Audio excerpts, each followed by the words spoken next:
Good morning. It is coffee and hockey time. We are playing game two of the 2011 Stanley Cup between the Boston Bruins and the Vancouver Canucks. Game one, where's my game one stat sheet? Game one, I recorded yesterday morning. Vancouver at home, of course, in the first game of the Stanley Cup, defeated Boston 4-2.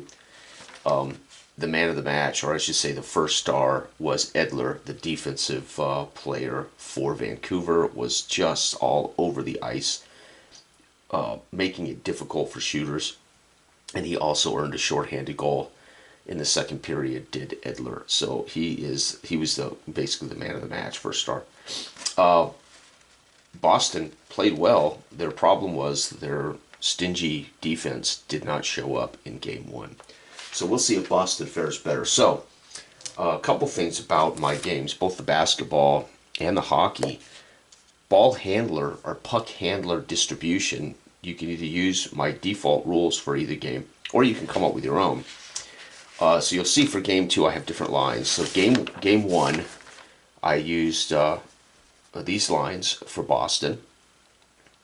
With backups, so their backup goalie here, their for potential injury here. Again, this is not the complete roster. These are the guys that are suited up to play tonight for that 2011 rated Boston team, right? Okay, and I do them in the rules to teach it and to keep it straight. It's pretty static. You use line one for segment one, line two for segment two, line three for segment three. And you determine randomly who's the puck handler for a shot on goal, and you determine what defensive player is attempting to keep them off their spot or get between the puck and the goal or block or whatever. Okay, that's how the game is designed to teach, and it's easy that way. By no means do you have to do it that way. And one of my friends and subscribers, longtime friends and subscribers, yesterday put a comment on that video, for those of you who've seen it, saying, you can make it more dynamic, deciding your lines randomly, and he is 100% right. And today, so Boston, of course, I did some shakeups. Boston only scored 2 goals last game, so I shook up the lines a little bit for Boston, restructured the lines, and then of course, once you have your line set, I pick my power play potentials and my PK potentials. A player must have a plus grade to get those potentials, and then those are the only guys that are going to get potential power play goals that game. So, for instance, in the first game, it was Lucic, but in the second game, it's going to be Ryder. So I just mixed up which players might get the power play goal, but they both have to have plus rating to have that advantage or have that opportunity. All right, so I did the same for Vancouver. They won. Again, their lines, clearly they managed to win 4-2. But still, I decided, since I'm going to use dynamic lines, that I'm going to shake up the lines. Okay, so what does that mean? Well, that just means that I've got a weighted D6 for offensive roll. So the first lines are weighted 1 to 3, lines 2 are 4, 5, and the third lines are 6. And that's just going to give you the amount of time these guys might show up in the actual box scores, because obviously your top players are going to be on the ice the most, and your least, your developing players or your older players or your just not very good players are going to be on your third line. But you could figure out on those segment rolls, you could use real life percentage rolls for lines that were on the ice a certain amount of time. Feel free to do that research or to grab those statistics. But by no means the game requires you to stay in a static formula. It's just that's how I teach the game. Okay, but you still need to determine which line with a potential player has the puck for that potential shot on goal, right? Okay, so that's the keys. You still have to determine who that line is, who that player is. So however you set it up, so be it. And remember, the one thing you don't want to change is segments. There are 3 6.66 minute segments per period, and generally the way this was set up, it gave every line a chance to see their players have a good night. But if you play this way, there's a chance your line 3 may never see the light of day. So that's the risk of using a random variable, is your third line may never it may never show up in the box scores. They're on the ice because it's 6.6 minute segments, but they may not show up in the box scores.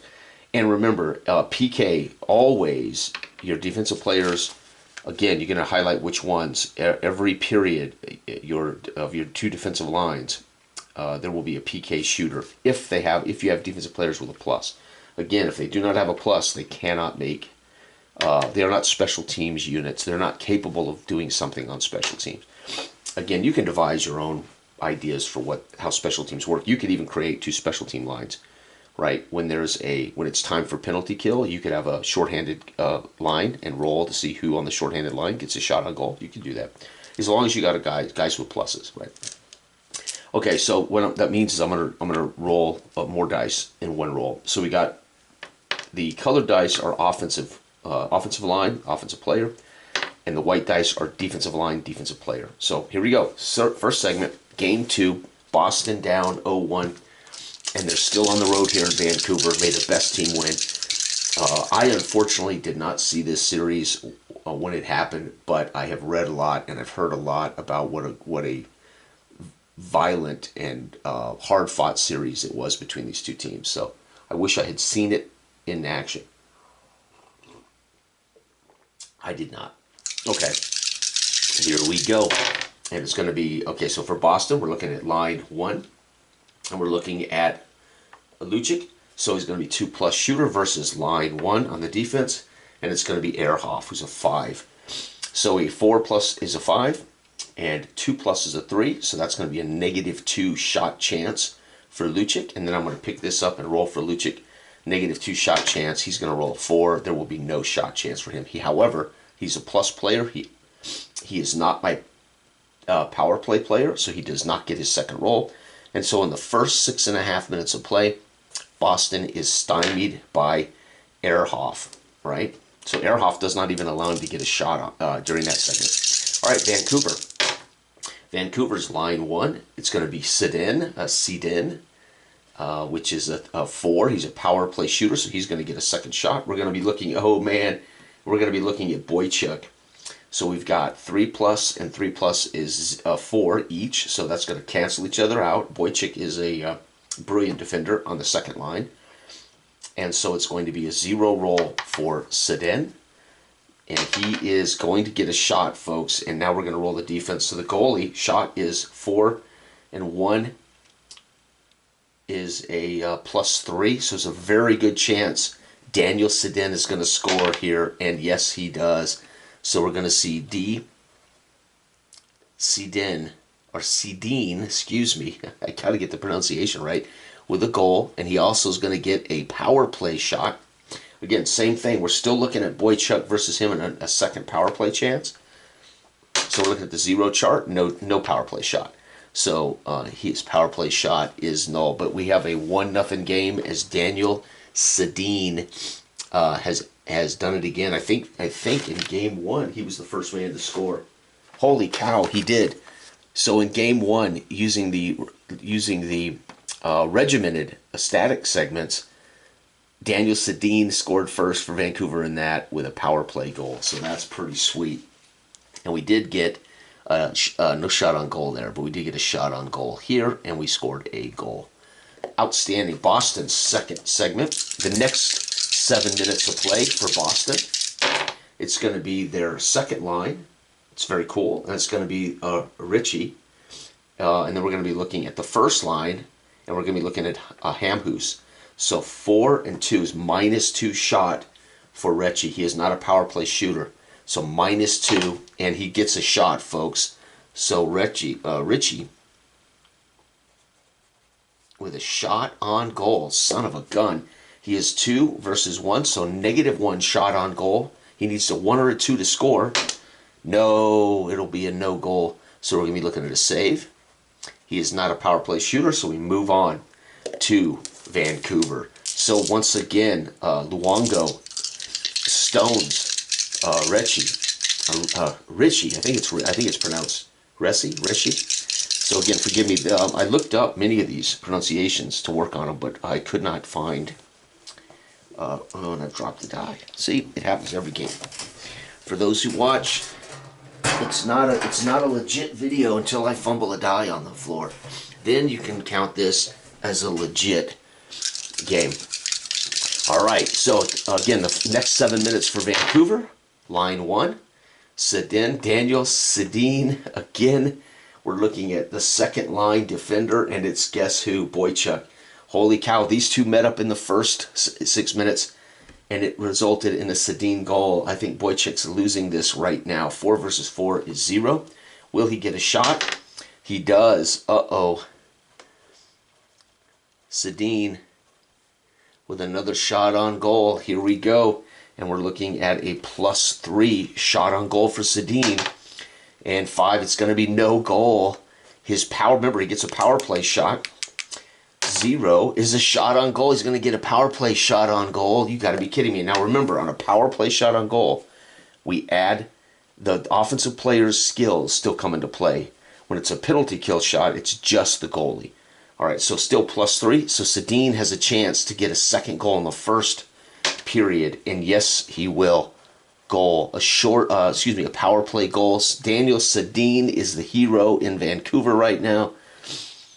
Unbelievable. He has had 2 shots. He's already had 3 shots in the first half, or I should say the first 2/3 of the first period, and he has scored 2 goals. He is well on a hat-trick pace. Holy cow, the Boston goalie Thomas is angry. Somehow they're getting Sedin, and Boychuk is finding himself between Sedin and the good shot, and he cannot get Sedin off his mark. All right, we're going to be looking at line 1 through 3. So we're looking at line 1, and we're looking at Lucic again, exactly the same as last time. 3, and we're looking at Hamhuis again, so almost identical. So we're looking at a -1 shot for Lucic. We got 4 and 3. So yeah, -1 shot. 1, he is no shot, and he is not a power play shooter. So once again, stymied is Boston in the first. And Vancouver, in front of hometown fans, getting the job done. 4, that's going to be the second line. And it's going to be Burrows. And we're going to be looking at Boychuk. My God, Boychuk is hot. He has been, matter of fact, if you note this stuff, you would be able to see Boychuk. Boychuk was involved in all 3. So if I put here Boychuk, so for some reason, Boychuk has been super active and it just involved. So what it tells me is Vancouver is purposely isolating or trying to put Boychuk in a position to get shots past him. So I don't know if I'd mess with Boychuk, but they're doing it. And it might pay off here. Unbelievable. So line 2, shooter number 1, Burrows. So Burrows with a 3 versus 4. -1 shot for Burrows. And indeed, he's going to get a shot. Wow, folks. Burrows, they are absolutely hammering. And by the way, Burrows is their power. He's going to get a second shot here. Okay, so we got Burrows at 2+ versus the goalie. So it's going to be 3. It's going to be -2 shot. +2 shot for Burrows. And 3 is a goal. Burrows, goal. Oh my, it's getting bad, folks. Power play shot. Looking at -1 is 5. It is a shot. He's going to get a second power play shot on goal. And again, +2. He will score. Oh my God, Burrows with 2 goals in the first, folks. This is crazy. Let's get those 10, 11. So Boston, no goals, 11 shots on goal in the first period.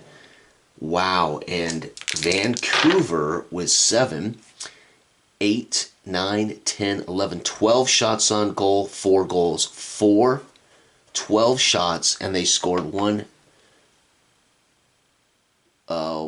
2, 3, 4. Oh my God. Burrows with 2 goals in the first period, and Daniel Sedin with 2 goals. Folks, this is looking like not at all like the real Vancouver could not get much on this Boston defense and Thomas. And my new lines, Boychuk is involved in every major. So again, this would definitely hurt Boychuk's reputation, I would think, as he seems to be the guy they're isolating or they're putting pressure on that side of the ice. Let's put it that way. That is ugly. Okay, it's not over yet. I made a mistake. I got to do my power play shots for the defense, my penalty kill shots for the defense. So, Chara is going to get a shot versus Ehrhoff, and they're at 0. And he will not get a shot. Ehrhoff will not get a shot. Okay, and then we got Boychuk, maybe a chance for Boychuk to redeem himself versus Edler, who had a brilliant game in the first series. It's a 0 for him. Injured. Oh no, Boychuk's hurt. You're kidding me. So Boychuk injured. Boychuk injured. Out. Oh my God, which means he's replaced. And again, we have McQuaid to replace him. My gosh. And then we're going to put in here McQuaid. Wow, Boychuk fails to get a shot and gets hurt on a special teams unit. Oh, fortunately, McQuaid is pretty dang good. But Boychuk, they just wore Boychuk out, and then eventually on a shorthanded unit got hurt. Unbelievable. Okay, Edler now gets his chance. Edler scored a shorthanded goal in the last game. Let's see what he does here. 0-4. He is going to get a shot, so we're going to put this down here. PK, Edler. He does get a shot, and again, it's just against this -1 Thomas, and no goal. So again, he gets a shot on goal, and no goal was scored. So we technically had 13 shots on goal in the first, and it is 4-0. 13 shots to 11 shots, and unfortunately, Boychuk, who was isolated, and Vancouver's. Or Boychuk was just all over the ice trying to do the best he could, and unfortunately was on a bag into all those shots. Meanwhile, he gets hurt on a special teams shot on goal, or at least a shorthanded unit during penalty. Not a good series for the Boston Bruins here in Vancouver. Unbelievable. All right, I'm going to stick with Boston first because, again, I like to kind of keep it straight from my own brain so I don't make any mistakes. And not pretty. It's 4-0. Boston now. And they've suffered Boychuk as their loss. Unbelievable. Okay, so Boston's going to be looking at line 2, and it's going to be Marchand. And we're going to be looking at line 1, and we're going to be looking at Hamhuis. So Marchand is 2 versus 4 is a -2 shot. And he's injured, can't get injured. Remember, only 1 injury per team per game, right? Hockey is violent, but these guys are pretty damn resilient. Hockey players, it takes quite a bit to knock a guy out, I think, in their action. Of course, that's my study of the statistical injury chances. So I limit it to 1 each game. All right, so they unfortunately don't even get a shot in the first segment. So far, this random line checks for Boston ain't working out so good. All right, it's going to be, oh no, it's going to be Sedin. Again, no, it's Kessler. So the center Kessler with a shot versus line 1 finally. Oh, and it's the man, Kara, 4+. So it's going to be 5 versus 4. So -1 shot for Kessler. And 6, he's going to get a shot. Folks, they are playing brilliant hockey. Kessler with a shot on goal. And it's 4. It's a +3 shot. He's going to score, folks. And no, he's not. He's going to get injured. Oh, no, Kessler. And Kessler is not the power play shooter, so he won't get a second shot. He's injured. You've got to be kidding me. So Kessler out. Oh, my God. And he's going to be replaced by Torres. Now, normally you could, if you wanted to, rearrange all your lines. I don't want to rewrite this whole sheet, so I'm just going to sub Torres in there. There are other centers on this roster. I just did not put them in my on my main sheet. So Kessler gets hurt in a shot on goal attempt, a save by Thomas. That looks more like the Boston Bruins, I know, right? Here we go, 4. It's going to be line 2 again. Right now, line 2 is getting too much action for the Boston Bruins. I hate to say that, and it is Horton. He is a power play shooter, so that's good news for them. And we're going to be looking at line 2, and we're going to be looking at Bietska,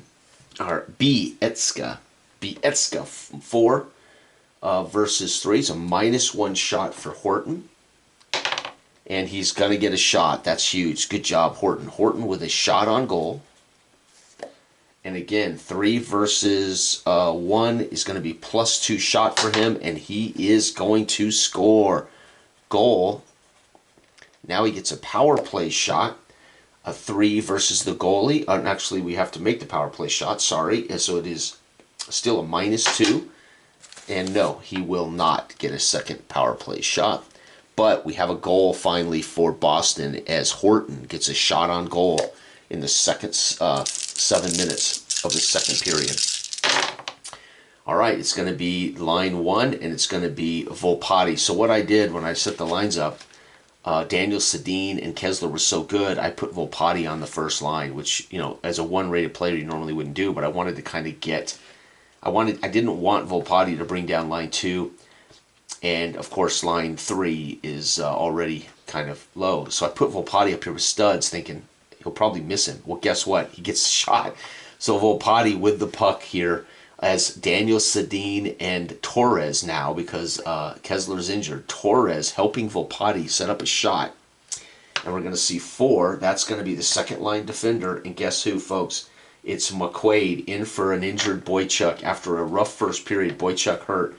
McQuaid is 3. Volpatti, so -2 shot for Volpatti.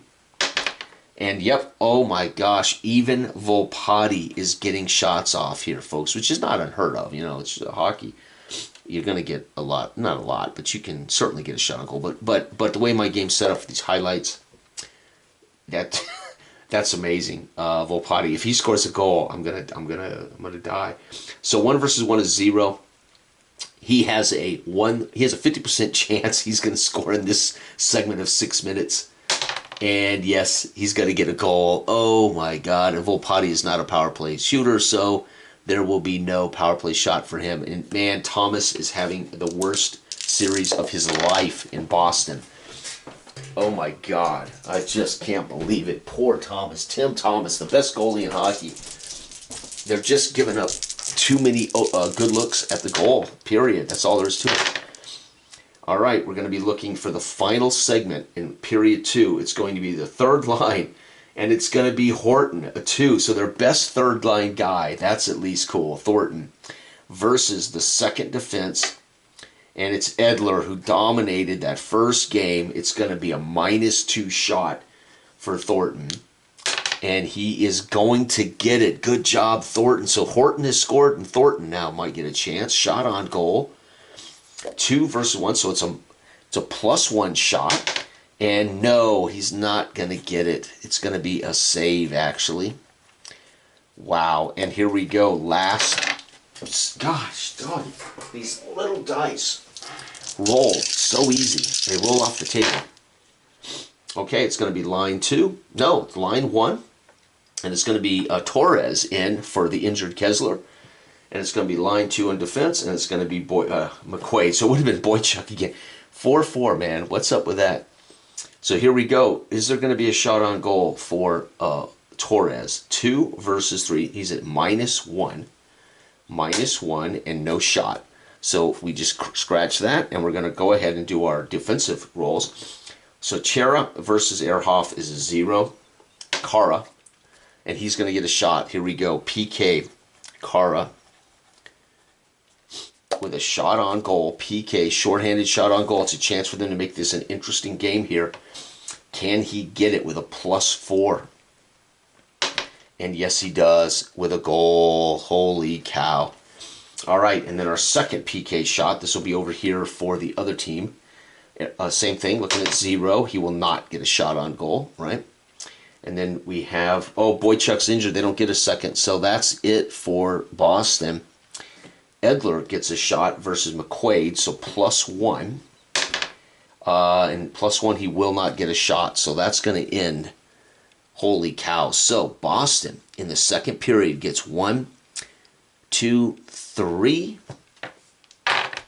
Holy cow, 15 shots on goal.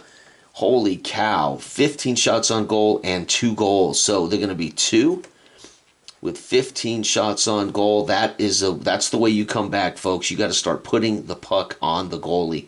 15 shots on goal. Vancouver with 8, 9, 10. So they had 10 shots on goal. Vancouver scored 1 goal. and had 8, 9, 10, and 10 shots on goal for the second period. So, folks, it is 5-2. Boston trying to fight back. That first period just killed Boston with a 4-goal period. But Boston fighting back with 15 shots on goal. They were able to put 2 on in net. And there it is, folks. We got us a 5-2 game going into the third period. I just don't know, man. I just don't know. Boston, I've got to figure out a way to get Boston's defensive lines set better. All right, here we go. Boston behind by 3. They're on the comeback trail here in Vancouver. Not going to be easy. First line, and it's Ryder, who's a power play shooter. That's what they've got to do now. They've got to get a power play shooter in every shot because then they're going to double up their chances to score. So it's genius. Get it into the hands of the guys that get double shots. All right, so we got 3, and it's going to be Ryder. So 3 versus Ehrhoff, 5, minus 3, minus 2 shot for Ryder. And 4, he will not get a shot on goal. Dang, but his power play shot, minus 2. Whoa, it came off that. No shot on goal. Dang, Ryder, nothing there. So that was Ehrhoff getting the job done. It's going to be line 1. And it's going to be Volpatti, who actually scored a goal today. And it's going to be the second line, and it is McQuaid. What the hell is going on with the second line, second man? A Boychuk injured, he would have played a role there. But no, it's not. Poor Boychuk. It would be very embarrassing for him. It's not fair. It's not all on Boychuk, obviously. All right. So Volpatti won. So minus 2 shot for Volpatti. And no, it's not going to be, and he is not a power play shooter. So we're into our second segment. This is the 14-minute, next 7 minutes of play. Wow, it's going to be the third line, and it's going to be Thornton again. Thornton did a good job. He did get a shot on goal last time, so let's see. And it's going to be against Edler. So there we are. Thornton is 2, Edler's 4, so minus 2 shot for Thornton. And no, won't be there, and he is not a power play shooter. That's killing Boston. They're not getting any extra shots. All right, 4. We're going to be looking at the second line, and we're going to be looking at Henrik Sedin. He's the captain of this team, by the way. And he's going to be facing McQuaid. So 2 versus 3 is a minus 1 shot for Henrik Sedin. And 5, he will get a shot. Folks, Henrik, his brother scored 2 goals in the, I think, is it his brother? I'm assuming it's his brother, right? What are the chances? It's got to be his brother, right? I'm sorry about my ignorance about hockey. I don't really know. I will make an assumption it is. I could be badly wrong here. Let's see here. So he gets a shot on goal. He is not the power play shooter, so this is his only shot on goal. So 2 versus 1, he's at a +1. He needs a 1, 2, or 3 to score. And yes, he's going to score a goal. Man, unbelievable. Boston now. And at this point, Boston really can't come back and win. It's going to be the first line. It's going to be Lucic again. Lucic. And it's a 3 versus Edler. 4. So minus 1 shot for Lucic. And he is going to fail to get a score. There is no power play chance. And that's it. Boston's finished. I could just skate out Vancouver, but we're not. We're going to play this out, and it's going to be line 3 on the ice finally, and it's Hansen versus McQuaid. My God, the whole game was the second defender of the second line. Incredible. They are working, so they stuck with their game plan. They were working that area of the ice the entire game. They saw something, and they worked that side of the defense the entire game, whether it was Boychuk or McQuaid, and it has led to possibly 6 goals. Unbelievable. There's a narrative for you. What did Vancouver do? They ran some plays that exposed that Boston side of the ice somehow, some way. I don't know.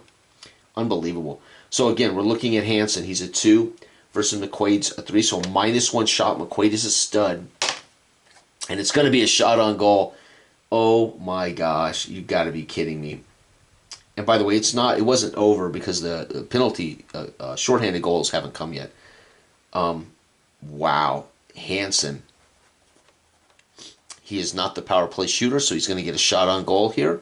He is a 2 versus 1, so he's got a +1. He has a pretty much 50% chance during the 7 minutes to score. And, yep, he's going to get a goal. Oh, my. Okay, we got to do our power play shots. So, again, we only get one. That's going to be Kara at 0. He is going to not get a shot on goal. So that's it. Game's over. We're going to do our shorthanded shot on goal.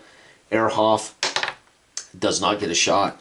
And Edler does not get a shot. So that's it. Game is over. Holy cow. How many shots did Boston get off? They were completely shut out. Not even a shot on goal on highlights. They got 6 shots on goal. So 0 and 6 shots on goal. Unbelievable. And, of course, we got 2 more goals from Vancouver. 4, 5, 6 more shots on goal. They scored 2 goals, 6. Wow, that was an ugly game here. So let's put it down here. Boston and Vancouver.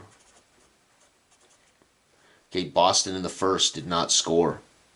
Vancouver in the first scored 4. That's where the game basically ended. Second period, Boston put up 2 on a comeback bid and gave up 1. And in the third, Boston completely and utterly blanked on the highlight box scores. There was no box scores, not even power play shots went down for Boston. So Boston completely skating to stay alive. I can imagine they were just saying, let's just get home. Let's just get out of this and take this baby back to Boston and right the ship. So I get the feeling they were just trying not to get hurt and trying not to, to see no highlights at all. That's amazing. And, of course, Vancouver at home in front of hometown fans gets 2 more goals. The final of this game, an embarrassing 7-2. Vancouver does something they could not do at all in real life. They have put up 11 goals in 2 games on the mighty Boston Bruins. And that brilliant goalie, Thomas. But it's not all Thomas. As we saw, lots of shots were given up by Boychuk and McQuaid. So they found something in the Boston, something in their defensive play that they exposed that side of the ice is what that looks like to me. And they made a concerted effort to attack that side of the ice because I rolled that particular. Let's do our shots on goal. Boston had 32 shots on goal for Boston. And Vancouver had 13, 23, 29 shots on goal. So Thomas absolutely exposed. 29 shots, 7 goals for Vancouver against Thomas. Not great. Boston, 32 shots, 2 shots on goal. And there you go, folks. That's game 2. And right now, Vancouver is up 2 games to none. First game was competitive. As Boston got a shorthanded goal from Kara in the final stanza, which gave them a little hope there. But 4-2 first game. So Vancouver at home, giving the Canadian fans, the Canuck fans, a whole lot of joy, showing they may get a Stanley Cup going here. Game 1 and Game 2. Again, I went with different lines for games 1 and 2. In real life, Vancouver won 1-0, and then Vancouver won 3-2 in overtime. So Vancouver was up 2 games to none on Boston, and it scored 4-2. We have seen 7-4. I think we've seen 7-4.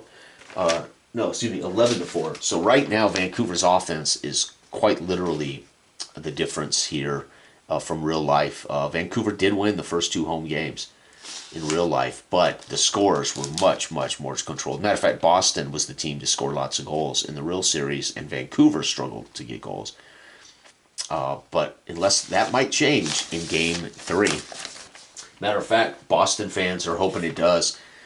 They've got to somehow get this defense righted. Now, I guess I could put Kara all the way down here in line 2, D2, but then I would start rolling lots of 3s and 2s and 1s. And, he's a 5. Kara is just a stud. This is a great defensive lineup. And their goalie, though, despite being a award winner that year, is not rated very well. So that's just the way the ratings work for Rodney's set. So Game 1, they did a little better. Because gosh, I mean, I think Kara showed up only in one or two chances.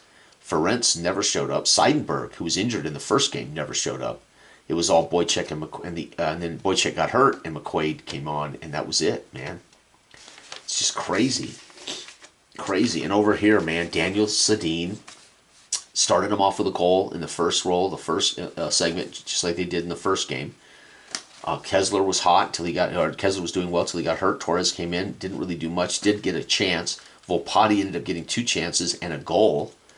Burrows got made some noise, and Henrik Sedin had the captain made some noise. Samuelson didn't do anything, and the third line only Hansen really showed up on the third line. Ehrhoff had some big plays. Hamhus was involved in a few. Bietska was involved in one, and Edler only involved in a couple. Versus the first game when Edler flat shut down Boston by himself. So what a great, both games, super duper dynamic. You see trends, but you don't see it's always the same stuff over and over and over. It's very, very dynamic.